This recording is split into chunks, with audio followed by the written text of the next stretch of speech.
I've got this orb of magnificence. I've got the glove of impartiality. I've got the helmet of looking forward, all that sort of thing. I've got the whole bunch of swords going out the door. You can just put that over there. I can't tell if you're joking about those things or if those are real items. I'm not even sure anymore.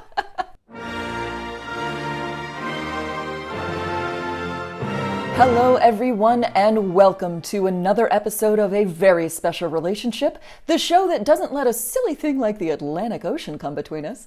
I'm Andrea Bridges-Smith from the Phoenix News Network on YouTube, and with me is Matt Johnston from the Interesting Times. Matt, how are things going over there? Oh, well, hello, Andrea. And first things first, let's get that whole democracy thing out the way before moving on to, the important stuff. Sure. If you remember, last time we spoke, I gave a few predictions during last week's show about the local elections. Yes. And I said the Conservatives were on course to lose a few hundred councillors. Well, Greg Hands, who is the Conservative Party chairman, went on a few TV shows say it could be as much as 1,000. And in fact, so far they are down 1,058 councillors. So the Tories managed to get one prediction right. Oh, that sounds awesome. It sounds like the Conservatives are in for a bit of a rough time, which I'm always Absolutely. glad to hear. So what do you think is going to happen next? Well, the Conservatives will probably spend the next 18 months or so carry on making up figures and getting upset about ever-decreasing number of things that have no relevance to everyday life for ordinary people. Things like drag readings, Meghan Markle, etc., all while asset stripping the UK so that when Labour eventually do get in, all they'll have left is wobbly desks, a moth-eaten chair, and, Boris Johnson's party poppers. Well, that is certainly a strategy, isn't it? Now, Andrea, one thing there's been a lot of talk about here is an anti-monarchy group called Republic. They had a number of protesters arrested on Saturday. And I understand you've got your own Republican that's fallen foul of the law. Is that correct? Well, we've got a few of them, actually. Oh, really? So, yeah, we're apparently going to start trying this new thing. You may want to look into it. And it's called Facing Consequences for Your Actions. It is unfamiliar, but really refreshing. Oh, yeah, sounds interesting. Tell me more. The way it works basically is you do something bad, and then instead of getting away with it forever, something bad happens to you. Try looking into it. You guys may enjoy this. Yeah, I do like the sound of that, certainly. So the Consequence Facery Party kicked off yesterday with our good friend Donald Trump having to pay his accuser E. Jean Carroll $5 million, which I think in Celsius is about 3.9 million pounds. And in Trump terms is the amount of legal fees he pays his army of lawyers every 12 seconds.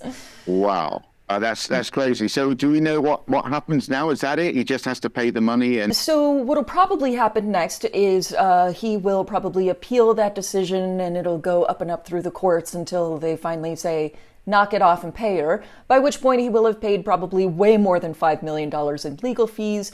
It would be way smarter to just hand over the cash and be done with it and move on to one of the other 47 cases that are piling up against him every second. But that's not the Donald Trump way.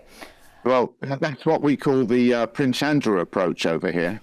Yes, exactly. I believe Prince Andrew was the inventor of that approach, and Donald Trump is really perfecting it. So then the party continued with George Santos. So, Matt, are you familiar with him? Yeah, I sort of am. He's quite the character, isn't he? I think that's the best way to describe it. Yes, quite the character. That is a good euphemism for George Santos. So for anyone who isn't familiar with him, George Santos has had an illustrious career, first as a championship volleyball player, then as the first astronaut to set foot on Jupiter, and I believe he was just coronated as your new king this past weekend, all of which is not true. Right. A true American zero. Yes, exactly. So George Santos, who is a representative in the House of Representatives, he lies just as much, if not more than Trump, and that is a very high bar to clear. The Justice Department has filed criminal charges against him for wire fraud, money laundering, theft of public funds, and lying to the House of Representatives, which is where he works. And yes, he is running for re-election.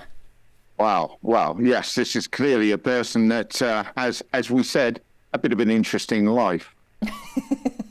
Yes, I love how the British ability to euphemize is truly a wonderful thing. So Matt, I know you guys had a big weekend in the UK. You had this delightfully expensive coronation, and I'm dying to hear if anyone was accidentally beamed in the head by the talking stick of inevitability or whatever. No, but there has been a lot of talk about one Penny Mordaunt, who was, bear with me here, the leader of the House of Commons. That's not the bit you've got to bear with me about.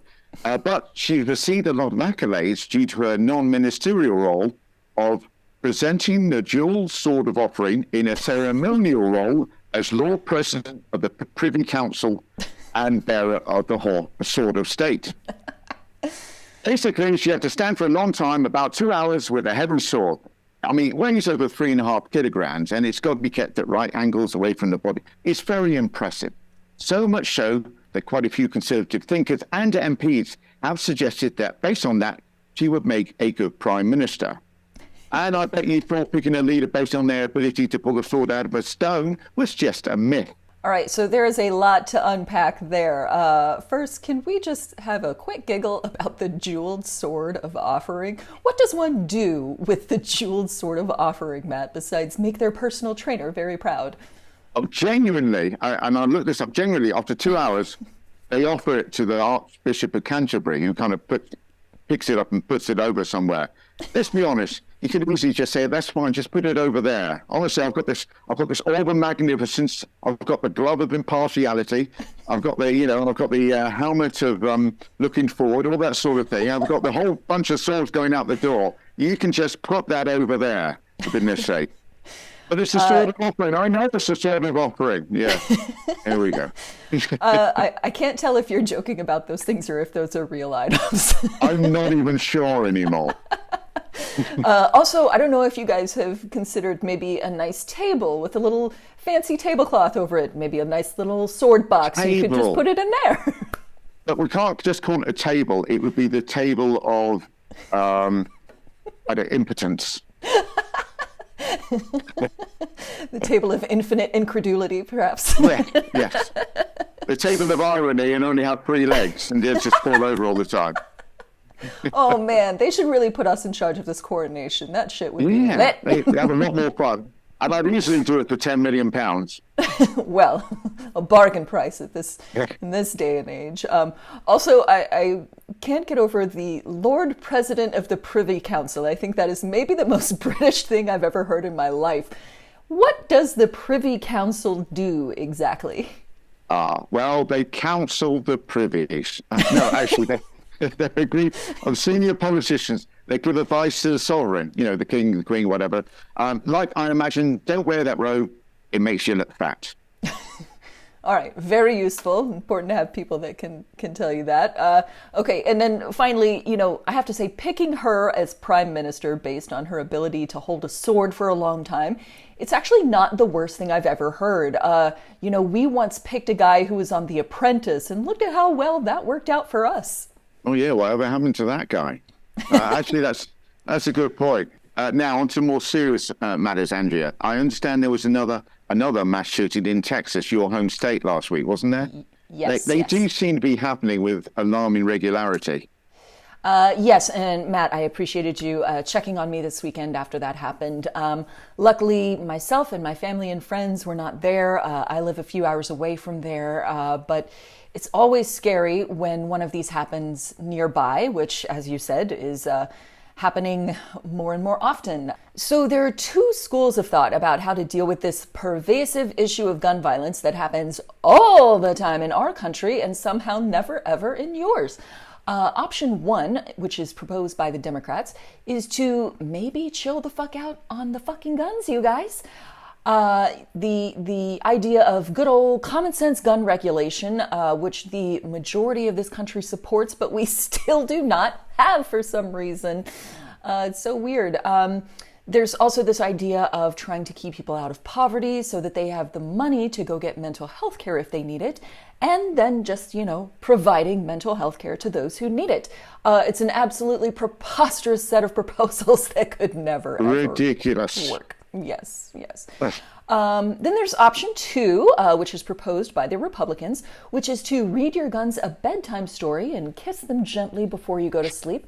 And then being able to buy a gun by just sort of generally wanting one. And also, they keep talking about this focus on mental health. Would you like to hear about their proposals for improving mental health, Matt? Oh, yes, certainly. I mean, does it involve shooting things to feel better? That is a large part of it, yes.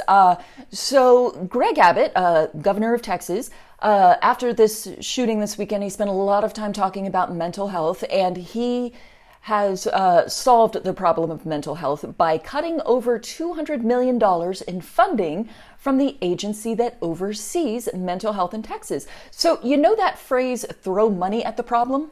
Oh, yeah. So this is kind of the opposite of that. For example, when your refrigerator breaks and all of your food spoils, the next logical step is to not buy a new refrigerator. Exactly, right? Right, yeah. I mean, so you basically eat all the food that's gone off. Nothing ever bad has happened to people when they've done that. Sure, exactly. It's this is poisoning you, take more poison is kind of the approach that we're working with. So there's a lot of people who make this argument against enacting this gun control legislation that, again, the majority of the country supports.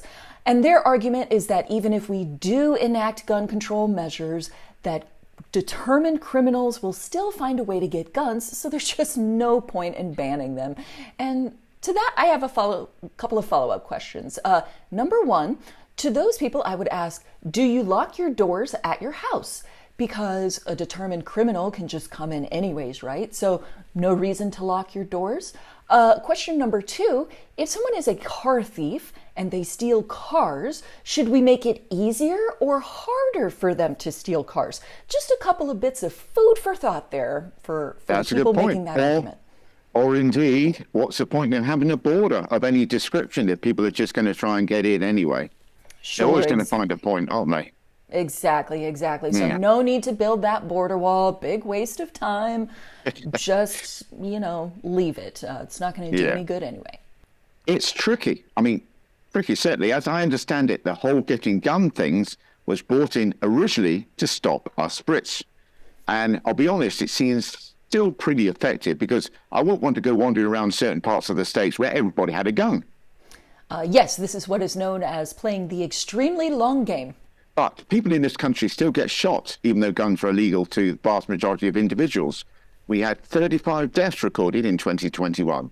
And this figure might surprise a lot of Brits, but nearly 5% of households in the UK have a gun.